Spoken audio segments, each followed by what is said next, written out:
Hello, everybody. Kathy Caprino here. Welcome to Finding Brave. I got to put my pop filter on, everyone. There we go. How you doing? How's everything? How was your holiday weekend if you celebrated? I hope Easter or Passover, I hope it was good for you.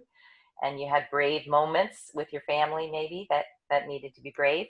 I hope it was fun. I am so excited to have our guest today, Nick Sonnenberg. Did I pronounce that right, Nick? Yep, I'm happy to be here. Thank you. You are jet setting all over the country, all over the world. So I'm glad I got a little piece of your time. I'm very grateful for that. Of course, anything for you. Oh, thank you. And we are talking about how to rapidly build a more powerful and efficient team and business. Does that sound like a good topic for you, Nick? Sounds like something that I could be interested in. Sounds like your wheelhouse. All right, everybody. I can't wait to tell you how I found out about Nick, but first let me give you his bio, which is impressive. And there's something in here, I don't even know what it is, and you're going to explain it, Nick. A serial entrepreneur with a passion for creating companies that disrupt the way people live. I like the sound of that. Nick is co-founder of Leverage, which I want to talk about for a minute. Founder and CEO of Efficient Frontier Solutions, Inc., contributor and the co-author of the book Idea to Execution. Before making the jump to the startup tech space, Nick spent more than 8 years on Wall Street as, here it is, the thing I don't understand, high-frequency algorithmic trader. What the heck is that? My head explodes when I even say that. His personal mission is to help busy entrepreneurs and executives optimize their lives in a meaningful way and help them go from idea to execution in just a few steps, or as few as possible. Thank you, Nick. Thank you. Now, let me tell you all how I heard of Nick. Can I? Yeah. So, there's lessons in this story. I had a friend, a colleague who just written, I think her third book, invite me to an author group on Google. And sometimes, I'm going to be honest, this is transparent, I've got so much going on that when I get added to something and then I get 100 emails, I'm like, oh no, what have I done?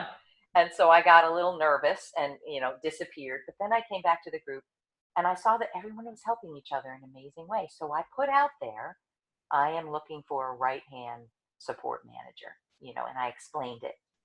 And a number of people, anybody has suggestions, a number of people were amazing and said, do this, do that. And Robin Farmian, who I've just interviewed on this podcast, said, yeah, I know exactly who you should go to. And it was Leverage. Oh, that's nice. I know, Robin. Nice? I didn't know that's how you found out about Leverage. That is. So I hopped on it. She's been a client forever. What's that? She's one of our original clients. I didn't know that either. Oh. And when you get that feeling, I hopped on it. Now I have Becca from Leverage and, 5 other resources, launching 2 courses, I hope. And then I got introduced to you, Nick, and my gosh, you're doing amazing things. So I wanted to understand from you. Well, first of all, let's start from the beginning. You shared a little of this when we talked before, but I'd love to hear how you moved from your high algorithmic trader function to this world, serial entrepreneurship. Can you tell us? Sure. Let me just first explain a bit about Leverage, though, just in case if people are wondering what it is that what Becca is doing for you. So Leverage it's basically an agile workforce that we give to entrepreneurs and business owners so that instead of having to hire full-time people or spend a lot of time on interviewing freelancers on these outsourcing platforms, we give you this team of like 100 vetted people that we've trained, all different skill sets. So you instantly just get access to this high caliber team of 100 people that you could use at your disposal. And they can do basically anything from marketing to admin to operations. We could do editing video and audio, building websites, designing logos, marketing, sales funnels, booking travel, etc. Okay. So that's kind of what we're doing. And we just make it really easy to hire people and to get work done without having to W-2 people, pay for a desk, pay for health insurance, commit to big commitments, etc. So now backing up to answer your question. Can I add something, which is a plug for you all? Yeah. I've had, for 13 years, I've had my own business, and I've hired a lot of different people from a lot of different platforms. And what I love, honestly, this is not just promotion here, folks, but I want to share, you make it so easy. And you told me that you were looking at how to do this the way you would want to hire people. Yeah. When I landed on you all, I'm like, this is how you want it to go. Number one, not pay a huge onboarding fee when in fact you don't even know if the person's going to work out. Number two, an ability to vet a number of people, but you've already vetted them. Number three, I had my friend who I respected, refer me in. You already have a comfort level, like everything is. And I love your toggle system of billing. The whole thing rocks. Yeah. Well, I'm excited. I think that no matter what startup or company you're building, you always have to make sure you're passionate about it and that's solving a problem that you have. And I had this problem because now backing up into kind of how I built Leverage. Right before Leverage, I was running a startup called Calvin where I had to hire freelancers, and I was using, all those platforms like Fiverr, Odesk, Elance, Upwork, and it's super time consuming. You have no idea who's good, who's not good. There's hundreds of thousands of people. You inevitably always have to hire multiple people because you needed, for my company, I needed a designer, a developer, a copywriter, someone for SEO, et cetera, et cetera. So you end up having to spend all this time hiring people. They're not a part of your team. They're individual. Each of them in themselves are individuals. So you end up having to project manage them. And if you're not happy with the quality, you're stuck with arguing with some random person somewhere else in the world. Let alone you're letting them into the back end of your world. Yeah. So I experienced the pain of that, and being an engineer by background, I'm always thinking about building solutions to my problem. So I decided, well, why don't I just build what I would like? I want something where it's just super easy to get anything done that I need done, where you can trust it. If you're not happy, there's just one central point of contact.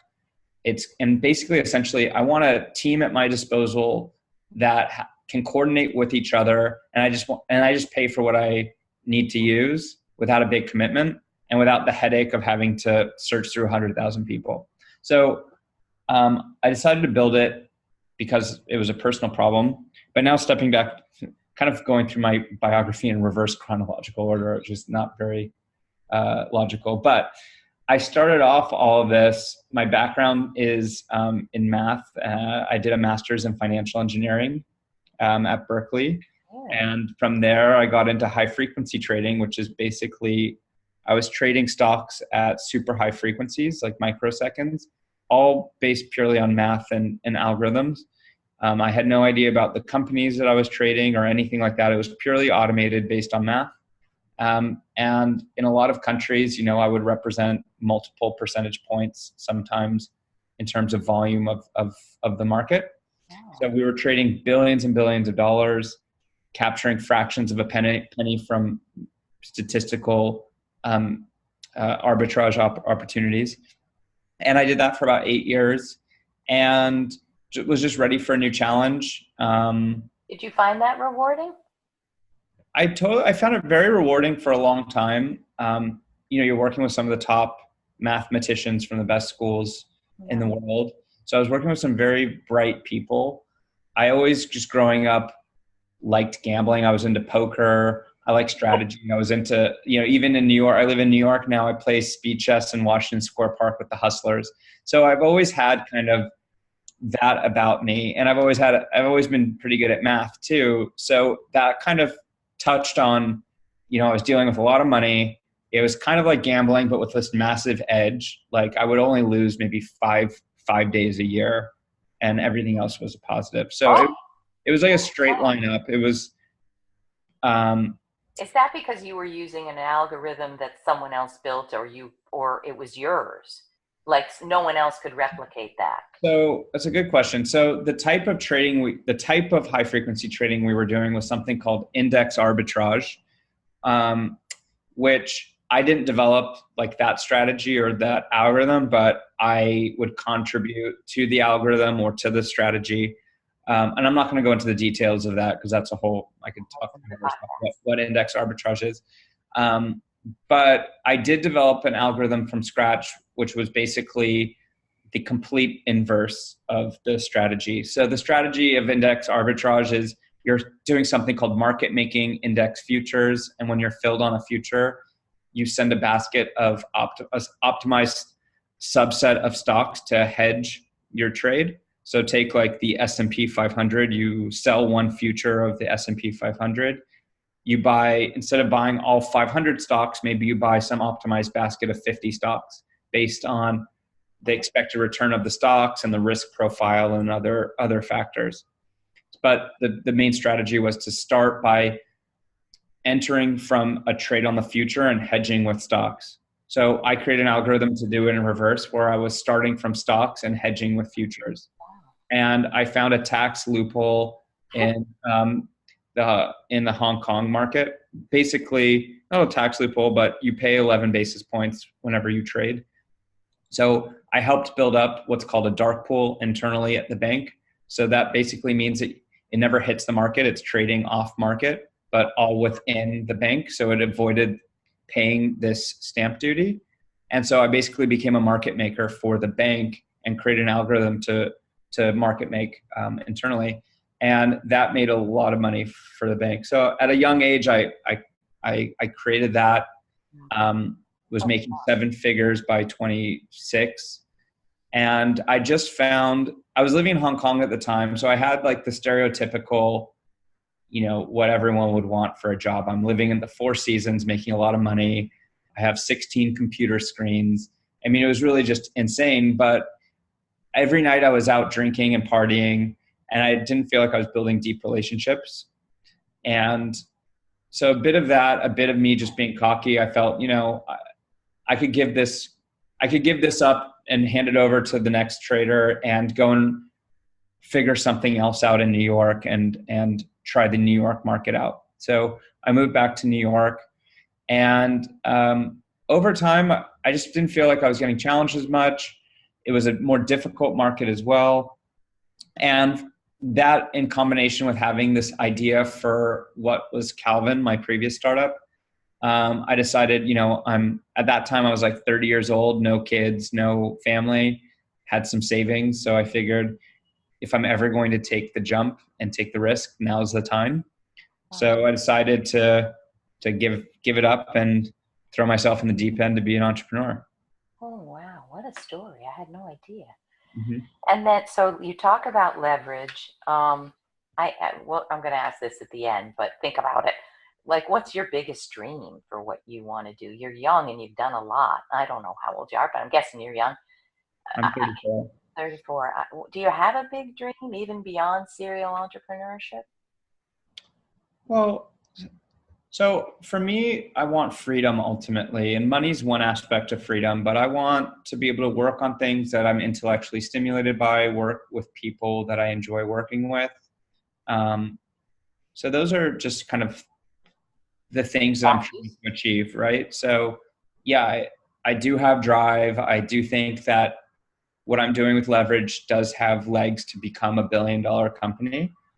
But the ultimate goal for me, like, it doesn't need to hit that kind of financial level, so long as I'm building things that I'm intellectually interested in and working with people I like. So a lot of the same math that I did with high frequency trading is stuff that I'm using in leverage. So for instance, at leverage, we're a marketplace where we're getting all these tasks and projects that we need to fulfill. Right. I'm kind of looking at it from the same lens as high frequency trading. So I'm trying to run this company like how I ran my high frequency trading books. So I'm trying to automate as much stuff as possible. I'm looking at this just like I'm trying to optimize a basket of stocks.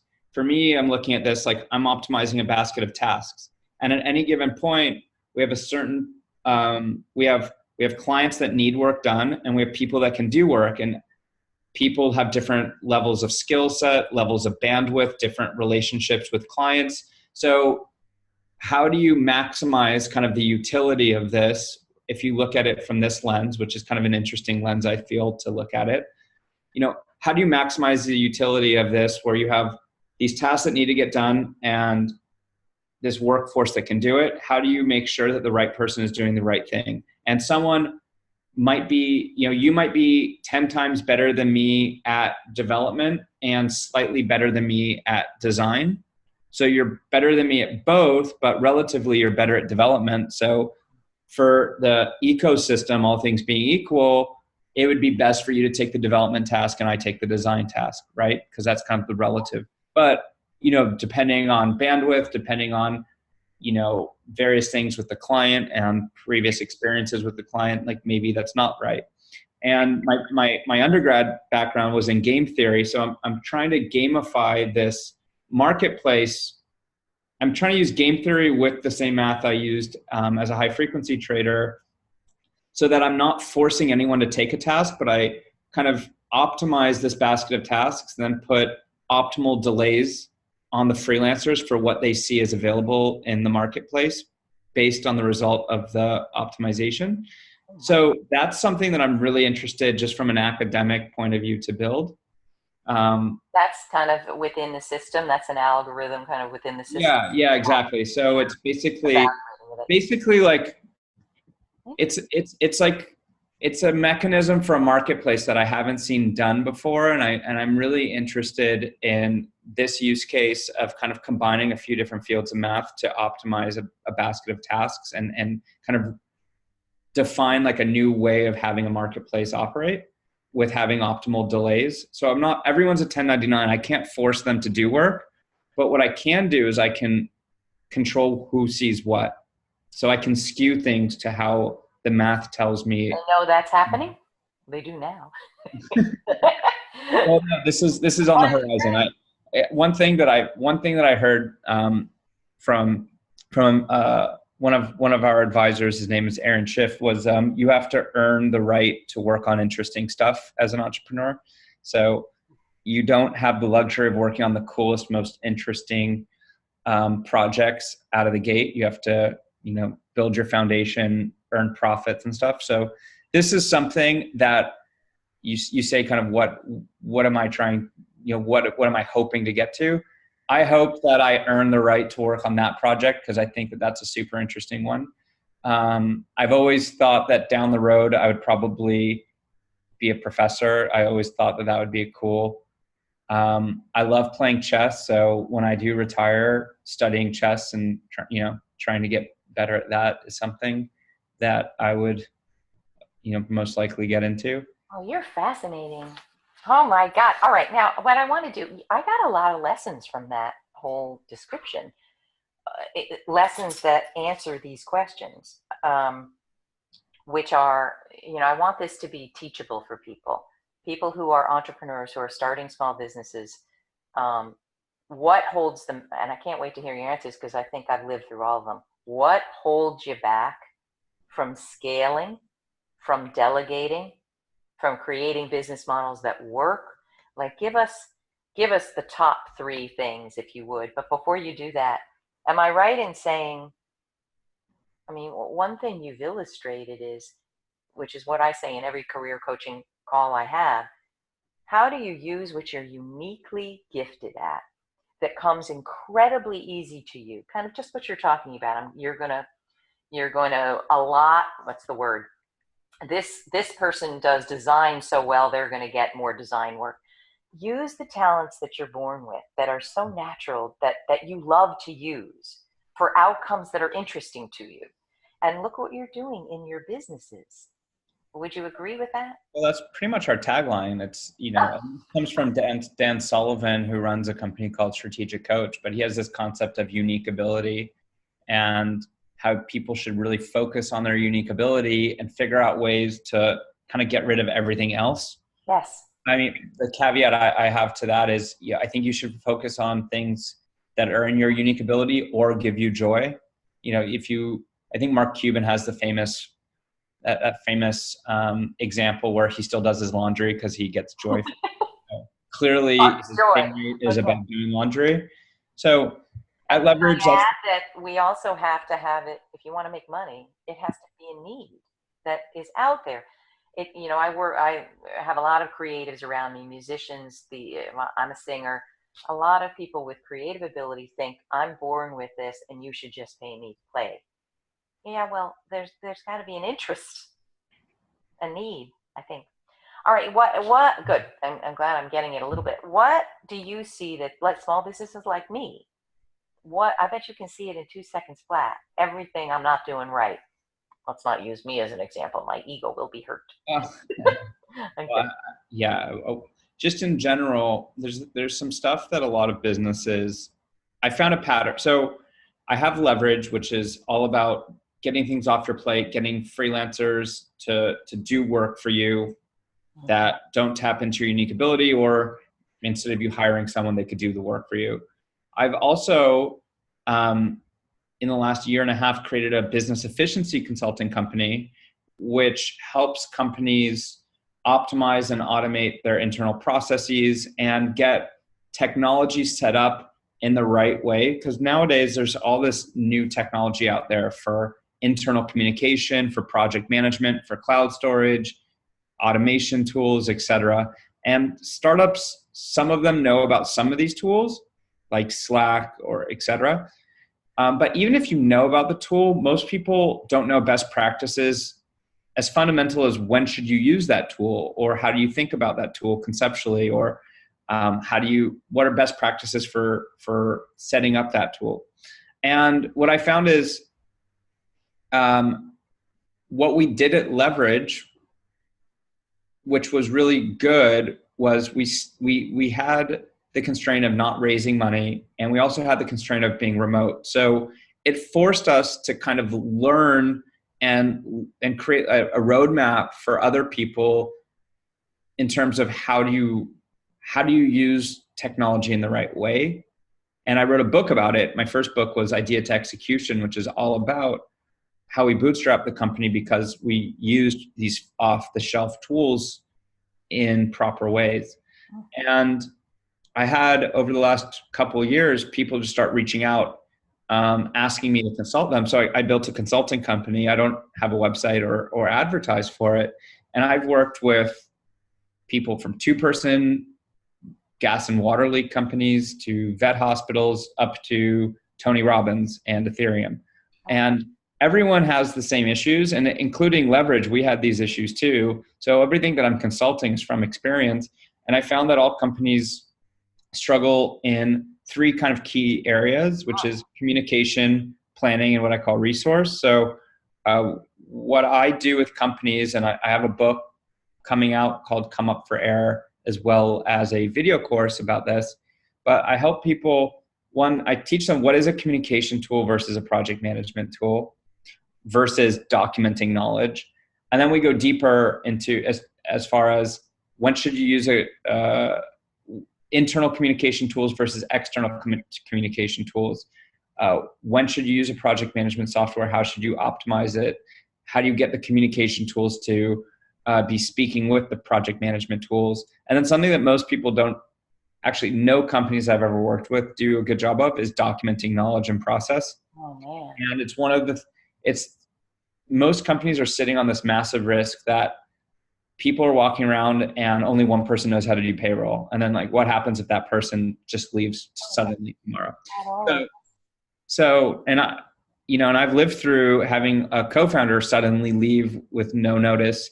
And had I not documented everything, we would have been in bad shape. So to answer the long-winded version of this is using the right tools in the right ways is one thing. And then the whole unique ability concept, Joe Polish, who is a partner of mine, he runs a company called Genius Network. Mm-hmm. He has this concept called your not to-do list. And everyone talks about to-do lists, but actually your not to-do list is way more important than your to-do list. So what you choose not to do, because anything you say yes to, you're saying no to an infinite number of other things. So being very clear on what you're not going to do is really important. And then back to Dan Sullivan, he has this concept called who, not how. So when you're trying to figure out how to do something, you don't need to figure out how, you just need to know the who to figure out the how, right? And that's kind of another way of thinking about what we try to achieve with Leverage, is we try to be your who. so you don't need to figure out how to do it. I love it. Now I got to interrupt you and ask this question because it's been my biggest problem. So let's see if you can solve it. I think I'm getting there. I remember reading Michael Gerber's book, The E-Myth Revisited. Do you know Michael's work? And I threw it across the room. I didn't like it, but to me, his key point was the fatal assumption small businesses who fail make is that loving to do a technical skill, baking, coaching, design, is the same thing as running a business that offers that. And they're not at all the same, as we all know. And he talks about, think of your business as a franchise. If you were to franchise, and I was like, I don't want to franchise. But what has been my hardest problem is to even get to the point of scaling where you're going to need all these tools is I'm really good in the one-on-one. I'm really good in the one to several because it's transformation. Like it's career therapy in a lot of ways, although I don't do therapy anymore. So the problem has been, how do I scale those talents that I have that happen in the one-on-one? How do I scale that? And that can come to a lot of different questions. How do you take the content and make it passive income? How do you stop being the one doing all the work?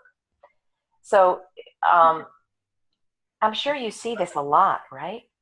Yeah, so there's a couple things. So one of the biggest mistakes I made at Leverage was premature scaling. We grew too quickly and we didn't have our internal processes and operations well dialed in. We didn't have our product, perfected.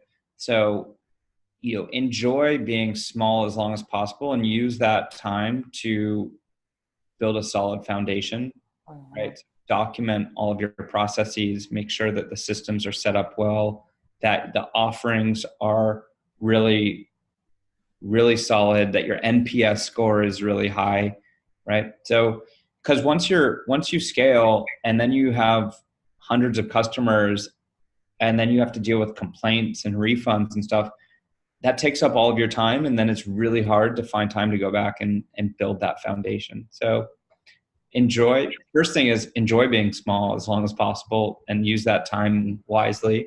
And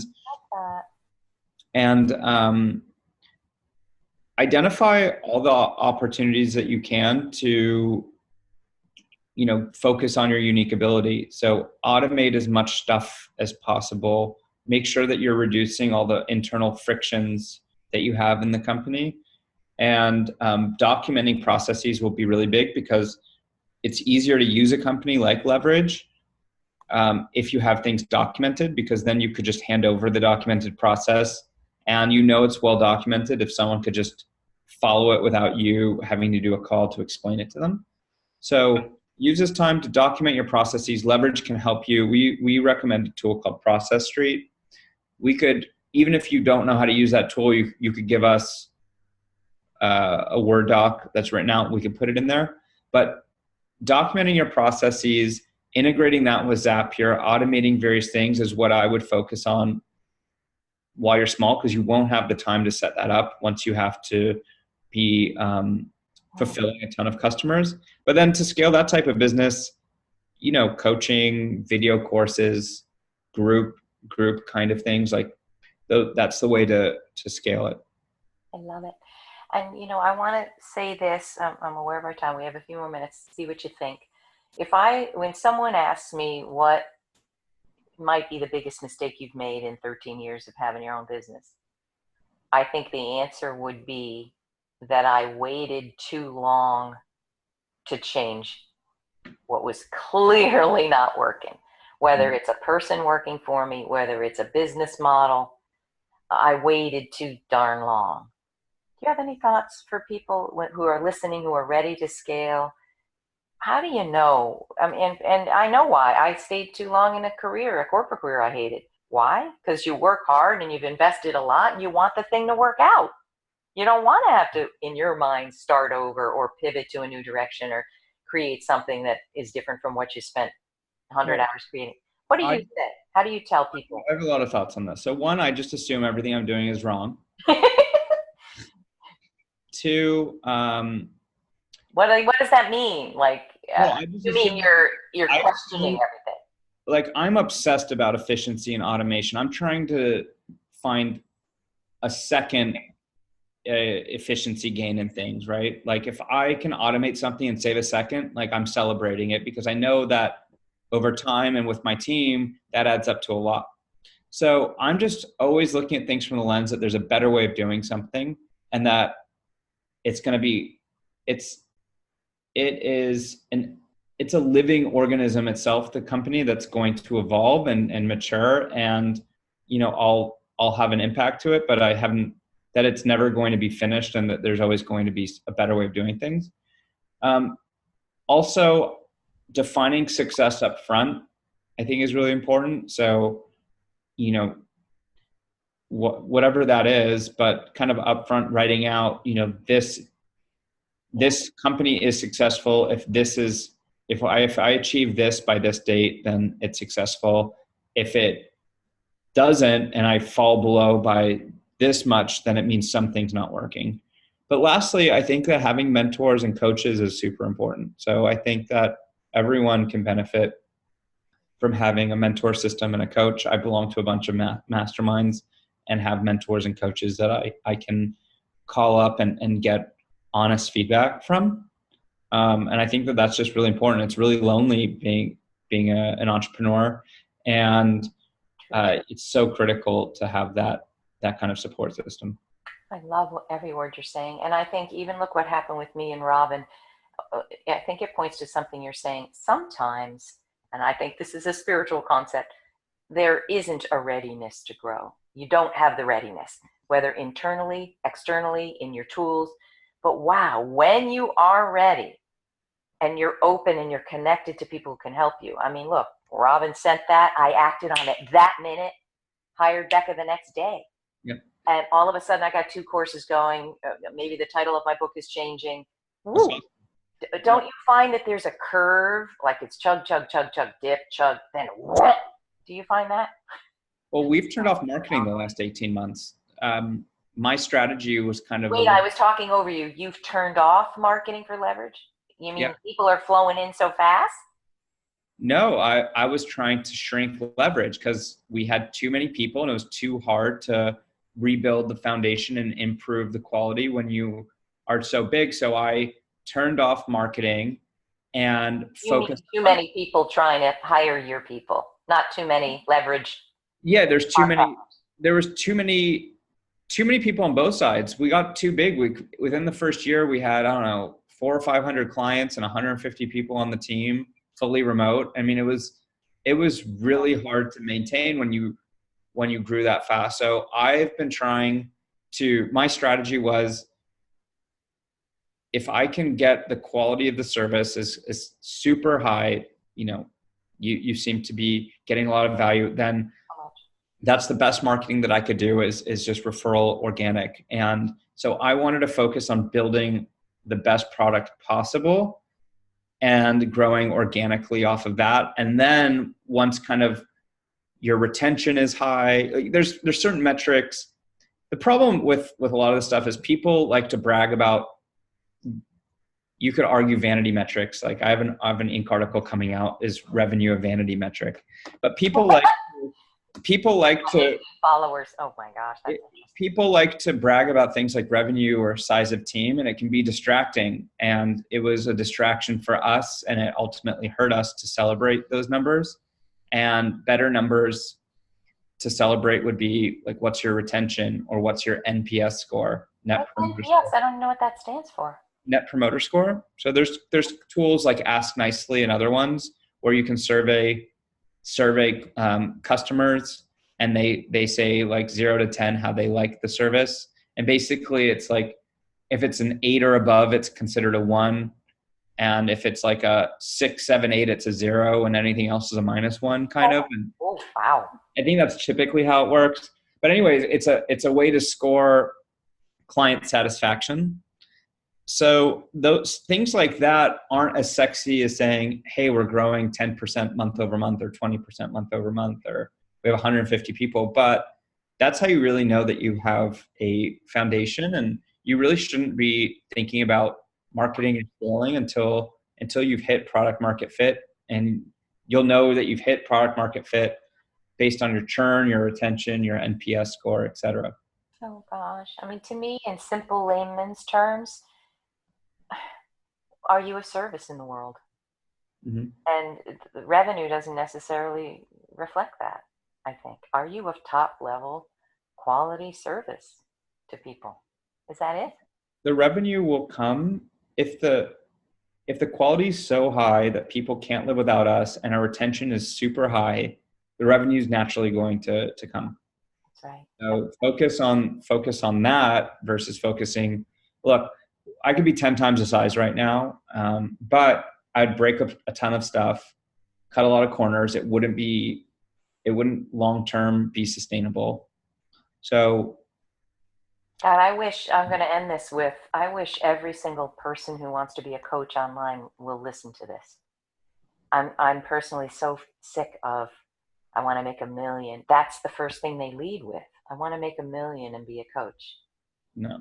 Well, what about what you're doing? Yeah. I have a bugaboo about that, Nick. You should focus on providing the highest quality product or service possible, measured in some way, NPS, retention, etc. That should be the overall goal of all businesses is that. And then once you've hit a certain mark, start scaling. But as you scale, naturally, it's going to impact your retention and quality because things will break. So you have to be managing the pace that you're scaling so that your retention and your NPS scores and things like that don't go too far in the wrong direction. So much helpful information. I can't thank you enough. So where do you want to send people who are listening and all excited? Where should we send them? Well, if you are looking for your who's to your hows and want to extend your team, leverage could be helpful for you. So that is getleverage.com. I also have a podcast, the Leverage Podcast.